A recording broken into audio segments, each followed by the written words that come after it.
So I've actually like reasoned through different policies. So you need to allow private property to exist so that people start businesses and don't like run into this problem where you. I'm basically a minarchist, small government.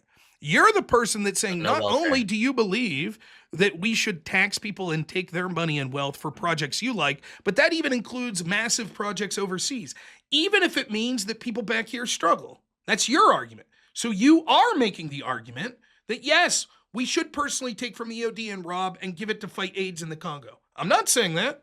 That's you. I'm asking you why your priority. It's too the.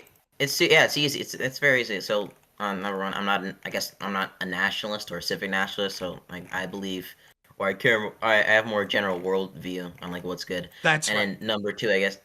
Yeah. So and then number two, You're and then globalist. number two would be. Yeah, absolutely. A communist, I would say. Yeah. A communist? Holy shit! Fuck no. Are you a socialist? Yes. So you're a globalist socialist. Tomato. As a socialist, do you define socialism as government should own the means of production? No. Okay, how do you define socialist? Worker owned means of production. So workers should own the means of production. Yeah. Mm-hmm. Okay. How are you going to facilitate that? Okay. So if the workers should own, but you're a globalist, so you believe that we should have no nation states? No. We shouldn't have nation states. Well, I think I'd like to live in a world without nation states. I don't think that's ever achievable. Okay, but if that's your utopia, then how do we solve AIDS in Africa? If there's no nation states, then there's no one to tax. So you would need the workers to all voluntarily give up part of their means of production labor to solve AIDS in Africa? Which we already demonstrated wouldn't happen because you wouldn't give the money that would make your children suffer to the kids in Africa, right? I honestly don't think that's like a realistic goal. I think that's like a utopia view. Workers, so then what I more advocate for is like workers collectively owning businesses and then competing on a market. That could already happen, right? Yeah, there's just banks generally worker co-op, depending on where you live though. Banks are usually not preferential when it comes to giving loans to co-ops. Okay, so co-ops can't exist, but banks don't give loans. Should banks be forced to give loans to co-ops? Oh, I just think tax incentives for co-ops and then some kind of subsidy program. So then, so you're not.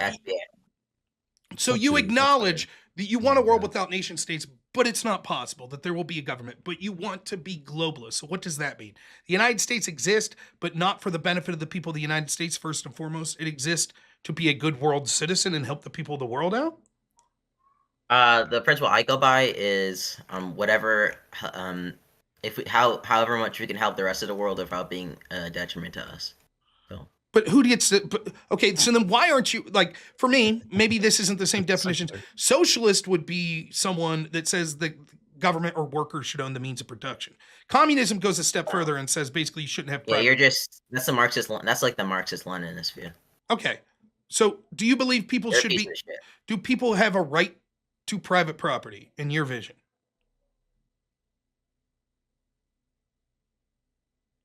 Yeah, in my vision of a government, yeah. You'd support that. But you think that the government should be allowed to take a portion of that?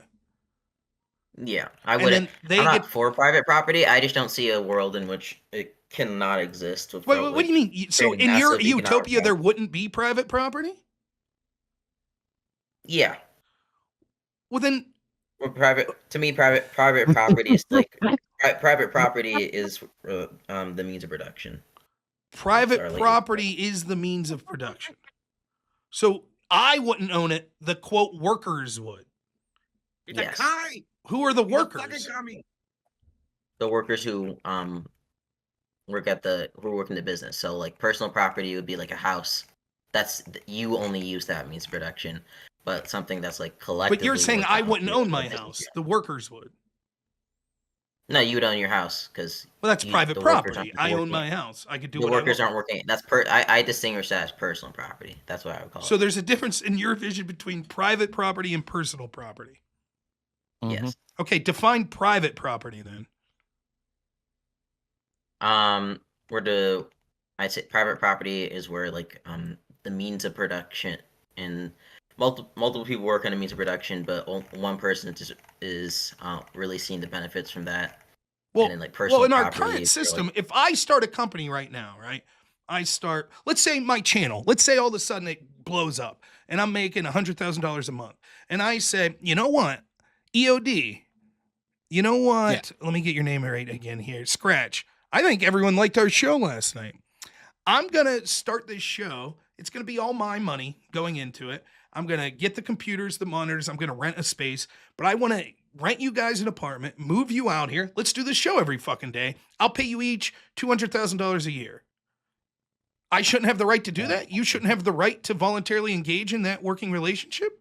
If you're in a utopia, Yeah, but I think that's completely unrealistic, right? What do you mean? That's literally the status quo. The status quo is if some business... it's unrealistic. What that disincentivizes innovation to the point of like any economy. What? failing. What are you talking about? I'll give you an example. One of the first jobs... If somebody knew the second they started a business, that and they hired a worker on, that worker would then have equal proportions saved in the business, why would anybody want to start a business? Well, those things happen. That's called a partner. Yeah. There are plenty of people that enter into business relationships. For every single person. I was in a business relationship just like that. I was actually 3-part partners to a software development firm. Yeah. Why So like, you learn I about don't understand. I don't understand the benefit? argument. The argument you're making here. You're saying we're talking about what your ideal society is. Your ideal society is that you could have personal property but not private property, and you haven't really articulated what the difference are, and the workers own the means of production. And when I'm like, well, what does that mean? And you're like, well, everyone that works gets profit off of that production. And I'm like, but that's the everybody has an equal share of equity. Well, wait a minute. So why? That's my question. So why should it be illegal for you to volunteer if you're only putting 20% of the effort, but you say, you know what, I'm more than happy to work for 20% of the equity? Why should that be illegal? It's not. In your system, it would be. You said we all have to have equal. In my realistic system, in the utopia, I guess it would be fine.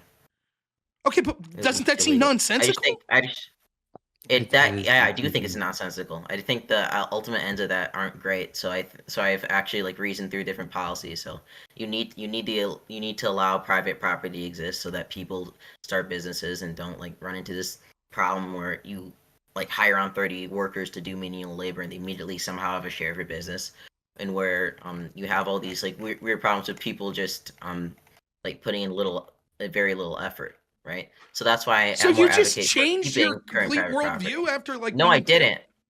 No, I didn't. I literally no. I said from the start of the conversation that I wasn't for abolishing private property, but under an idealistic system, I guess, if everything was just perfect for some reason. But you just said that even under your idealistic system, it would be a disaster. Because it would be stupid to allow someone that does 10% of the work to have like 40% or 50% of the company.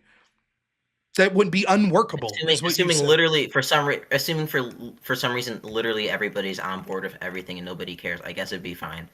But you can say that about any system, how anything right? Parts out in reality. Exactly, which is why I don't advocate for the abolishment of private property. But then why would you call yourself a socialist if you're like, well, socialism, but it'll only work if for some reason every human being becomes homogenized and equal in ability. Then it would work. That's not what I advocate for. I said again, I advocate for tax incentives, advocate for subsidies to worker co-ops. So but advocacy, you seem to be drawing a distinction. You're like, okay, my ideal world isn't what I advocate for. That's what you're saying now, right? Yeah.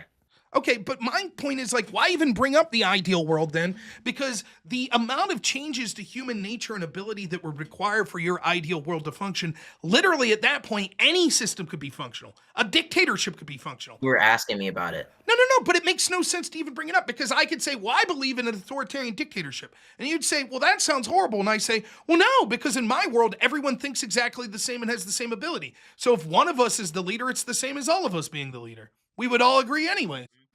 Like my position's kind of like the libertarian who's like, I think the government is necessary for like the police, but I prefer they didn't exist. Okay, but then you're the opposite of a libertarian if you're saying that we should tax people in the United States and then send that money to the Congo. Well, yeah, I'm just that's just an analogy. I'm not a libertarian.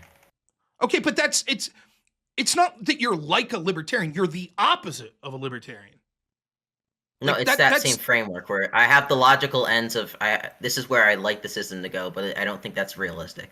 Okay, so you want the system to go to sort of like libertarian, and so because that's not possible, you're advocating for the exact opposite.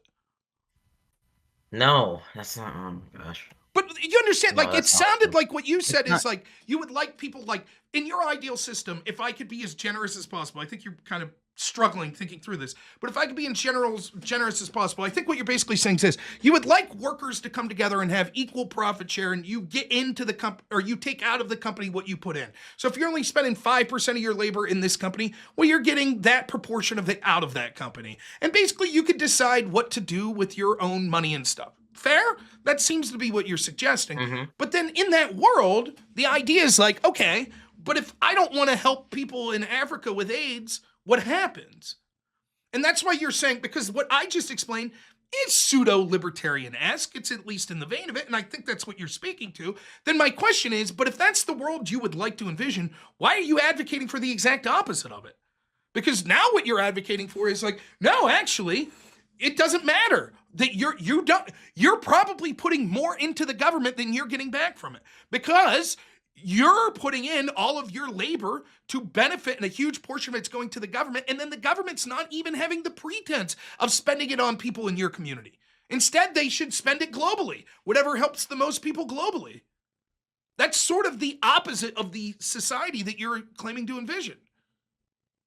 Well, you're kind of disregarding like the principles which I'm founding upon why I even believe in like the socialist system, right? You're saying if my only motivations were like people get what they put in under that kind of like worldview, or in my own motivations for like more like individual freedom, like I guess then that would be a contradiction. But it's mostly I want the maximized well-being for all of society, and I think this economic structuring system works, but I also think that involves taxes and making sure other people in other countries aren't suffering. So your idealistic system would be a system that prioritizes the well-being of everyone. Yeah. Who gets to decide that? I think through democratic structures would be probably the best way. But if the other way is what happens, we see things like the USSR and Russia. And what does a democratic structure create? What do we call that? A government, right? Yeah. Okay. So then it seemed as if you were basically saying your ideal system would be the abolishment of government. It would just be workers own the means of production and there's no nation states. Now you're saying, okay, so would there be one nation state? Production. No, workers would own the means of production. Okay. There could be multiple different governments, and governments could then contribute to each other. But wait a minute. If workers own the means of production, how are the governments getting funded? By taxing the co-ops. So then they don't own the means of production. Part of the ownership goes to the collective, to the government. Yeah. Okay, so then your ideal system isn't that the workers own the means of production. They own most of the means of production, but what's that? I'd say most of it. Like even in a worker co-op, something like as basic as saving for the future to invest in the future. Technically, you're taking part of the means of production away so you can invest in the future. Does that mean it's not socialism? I guess if you're being like so, I don't know, if you're like, oh, that amount, yeah, I guess you could say that. Hey, wait, Garrett, thanks for the 10 memberships. I will get to all the super chats when I'm done here tonight, but I like to give the person I'm talking with the courtesy of not interrupting him and saying all the super chats, but I do appreciate it. I'm sorry, Scratch, to interrupt you. I just wanted to let that be known. So, but what I was saying is that, like, the government, you could say the government's also the collective of the people who live in the country. So technically, they own they own that means reduction, and they're agreeing to be in that. You could say that. I guess I don't know how much I agree with that worldview, but I would say that the amount of control and production that you're given by just existing in a co-op with the government is enough to define as socialism. But you can. But what doesn't make Go sense pull to out me that is like, okay, like let's say I'm in a co-op, right? You'd be a favor of co-ops, right? Yeah. Okay. Let's say us three enter into a co-op, just the three of us, so we split everything in thirds, right? Why should we be forced to then contribute to a cause we don't believe in?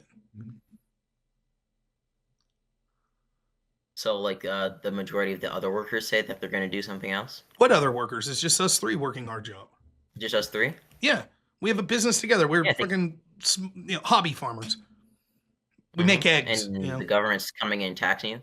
Right. Why do they have the right to tell me how I should spend my money on other stuff? Absolutely, Especially if it's something I don't believe in. Yeah, we need to maximize the well-being of society. Absolutely. Who decides that? Again, I don't understand that. You say we vote. People would vote through people would vote. So they voted for Trump in our country, so he decides it. Yeah. So you're cool with that?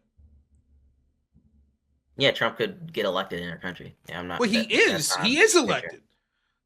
Well, like in the theoretical whatever we're making right now. Okay, but if we apply the theoretical now to the real world, that's what happened. Your theoretical, like, I don't even understand how your theoretical country is different to the status quo. Like, I guess you would say that. Well, I tailored my worldview to be able to be implemented in this line, right? That's why the policies I advocate for are actually realistic to advocate. Okay, for. So given that, then Trump frustrates me about other socialists is that they advocate for a revolution now, and I'm like, what are you talking about? There's actual things we could do. So Trump gets elected, right? And he says, we don't want to help the rest of the people of the world. Now what? We're just going to focus on America. I disagree. You disagree, but you lose. You're part of a co-op that voted for Trump. That's the wonderful thing about democracy. You got to wait and vote somebody next year. Okay. So then your argument quite literally is you think that it's perfectly fine for our government to be globalists and not care about the people of this country any differently than people around the world. And so if you could save 10 people's lives, it doesn't matter if it's 10 Americans or 10 people from Zimbabwe, it's equal. If you could save 11 in Zimbabwe, then that's better than saving 10 American lives. Is that a fair? That's a fair assessment. Okay. I think that's batshit crazy. I think that's the equivalent, if we go back to the workers owning the means of production, that's the equivalent of an individual saying, if I could send 3 kids to college with the same money that I could send my 2 kids to college, I'll send those 3 random kids. We should prioritize those which tribes we were in. Family being the most important of that, obviously. But if the government is going to take money from me, then the contract should be that they're spending money on other people that are in that same contract. Similarly, if you own a business, you shouldn't be forced to fund some other random business with dividends that come from that. You should be able to put that back into your own business as your priority.